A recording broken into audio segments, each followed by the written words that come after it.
Hello again, this is Paul T coming back at you. And today I am going to try to answer how to find inner peace and decrease stress. And this is because I've had multiple requests about things like spirituality and decreasing stress and inner peace, things like that. So it is on a lot of people's minds. I'm not going to say that I am an expert in this because, like everyone else, I have my own struggles. But this is what I know. So, first of all, some key points. First is know thyself. I'll get into these in more detail. Begin with the end in mind. Uh, be quick, but don't hurry. Overcoming perfectionism, and then grace and love. Okay, so this is a signpost of what is to come. So, first of all, know thyself. And this has to do with uh, foundational concepts in psychology. Okay, if there is emotional trauma that you suffer, right, especially in childhood, they tend to come out as you get older. And if you can never, uh, deal with the emotional trauma, then you do something. It's called repression and projection. Okay, so Sigmund Freud, he is the father of psychoanalysis. He had some kooky theories, but he, I think, was right on with his concepts of repression and projection. And basically, if you have bouts of anger, unhealthy reactions towards others, and maybe later you regret them and you kind of wish you don't really know where it's coming from. You wish that you didn't act that way, but it seems like it's uncontrollable. It's probably because something similar to that has been done to you and you have not dealt with that emotionally. So, again, this is psychology. A very good psychologist is going to help you through that. And you shouldn't feel that there's a stigma. I've gone through my own struggles with my own inner psychology, and I've read tons of books about it. So that's how I kind of have come to a conclusions of what is ailing me in my life. Um, now, if you deal with addiction, see, addiction is another way when you have emotional trauma. Addiction, I consider, is a form of self medication. So you don't want to deal with that emotional trauma, and so you just want to tune it out. And addictions in any form is a form of self medication, right? And it may not necessarily be so unhealthy. But I mean, hopefully, you don't deal with suicide, but um, you know, uh, you got to deal with the emotional trauma, what was done in the past, in order to overcome it and get healthier. Okay, so first of all, if know thyself. Okay, now the second thing to find inner peace and decrease stress is to begin with the end in mind. And I'm taking this concept from it's one of the 7 habits of highly effective people, a classic book on self help by Stephen Covey. I read this in high school or college, and I read it and reread it. I haven't read it in a while, but I think it has foundational truths in it that will help just about anyone to become more successful or more highly effective. And the idea is when you begin with the end in mind, you focus on what matters. You don't focus on the minutiae, things that don't matter. Focus on what truly matters in life. So, for example, should attaining a pile of money be the ultimate goal? Right? Obviously, we need money to pay our bills, and it is something that is necessary in this world.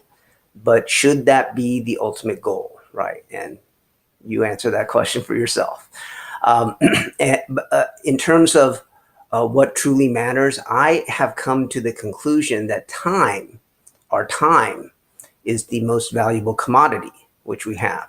So we all have 24 hours in a day. So we do all have limited time, but how we use our time is what I think is truly important, right? And what you focus your time on actually tells you what you value, right? Actually, now we all have 24 hours in a day, so our time is limited. And in terms of years, right, or how long we can live, um, if you believe uh, the Bible does say 120 years old is the limit to human longevity. And just realize that tomorrow is not guaranteed to anybody. And we all want to live forever, but our time is limited. And the older you get, I think the more you realize that time is the most valuable commodity. And when you're young, we tend to waste our time on trivial pursuits, and we have good health and vitality when we're young. But a lot of time is wasted on the young, unfortunately. But if you have wisdom, um, just know to begin with the end in mind. All right, the next point here is be quick, but don't hurry. This is a quote from the UCLA basketball legend John Wooden, the coach. Um, and he says, be quick, but don't hurry. And there is a vital difference. Usually, when we're under pressure, we feel like we need to hurry, but never hurry. Nothing is that important, but be quick, be competent, do it right, do it the right way every time. That's why you practice. And that's why we have habits, right? Is you do the right things every time, and hopefully it's done without really thinking, without conscious effort, right? It becomes easy. So like things like diet and exercise, which are arguably the most important things that improve our quality of life, if they become a habit, then you don't even have to think about it. It gets done on a weekly or daily basis, and yeah, you're on cruise control. It makes life a lot easier, and it decreases stress. Maybe even gives you inner peace. I don't know. Now, meditation is an attempt to achieve calm and to diffuse the pressures of life, right? So, some people think of I was really into meditation when I was younger. I looked into different forms and things. I don't really meditate now, but I don't really have stress anymore. But that's because I've chosen to live my life a certain way. But meditation may be a way to just calm your mind, still all your thoughts so that you don't have all of these thoughts and things pulling at you all the time. Instead, you can achieve this, blankness of your mind. I mean, that's what meditation is designed to do. So if it helps, do it.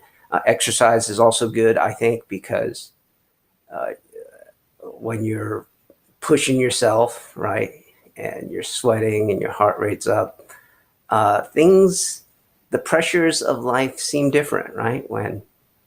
Anyway, but it definitely takes you out of your normal routine, right? Okay.